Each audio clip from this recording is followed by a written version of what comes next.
ઉનાળાની શરૂઆત થતાં નિઃશુલ્ક પાણીની પરબનો પ્રારંભ સદભાવના ટ્રસ્ટ સંસ્થા દ્વારા પાલનપુરની મહિલા સફાઈ કામદારોના હસ્તે કરાયું હતું। ઠંડા પાણીની પરબનું ઉદ્ઘાટન સદભાવના ટ્રસ્ટના ચેરમેન હરીશ ચૌધરી દ્વારા સફાઈ કર્મચારી મહિલાઓને શાલ ઓઢાડી સાડી આપી સન્માનિત કરાયા હતા। છેલ્લા 17 વર્ષથી પાલનપુરના ગુરુ નાનક ચોક ખાતે સંસ્થા દ્વારા દર વર્ષે ઉનાળામાં કરવામાં આવે છે પરબનું આયોજન। દિવસના 5000થી વધુ લોકોને મળે છે ઠંડા પાણીનો લાભ। જે કે સિંગુદાતી સાથે ભરત ઠક્કર ડીસા માથે પરબનું મુહૂર્ત કરાયું। હરેશભાઈનો ખૂબ ખૂબ આભાર।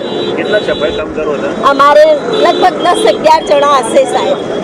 તમારા હસ્તે ઉદ્ઘાટન કરાયું? અમારા હસ્તકે ઉદ્ઘાટન કરાયું। એમનો ખૂબ ખૂબ આભાર હરેશભાઈનો। કેવું લાગે તમારા હાથે? સારું લાગે છે સાહેબ, સારું લાગે સાહેબ।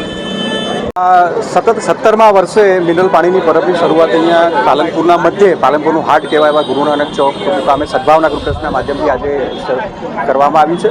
અને ખાસ અમારો હેતુ એ હતો કે પાલનપુરને જેને વર્ષોથી સ્વચ્છ રાખવાનું કામ કર્યું છે, પાલનપુરને સાફ સફાઈ કરવાનું કામ જે વર્ષોથી કરી રહ્યા છે એવા માતાઓના હસ્તે આજે એમનું ખાસ સન્માન કરી અને એમના હસ્તે આ રિબિન કાપી અને પરબને આજે ખુલ્લી મૂકવામાં આવી છે। એમના આશીર્વાદ પાલનપુરના માથે રહ્યા છે। પાલનપુર સાફ સુથરું એમના કારણે થયું છે, તો એમનું પણ આજે યોગ્ય સન્માન થાય એ માટે થઈને આજે એમના હસ્તે આ પરબનું લોકાર્પણ કરવામાં આવ્યું છે।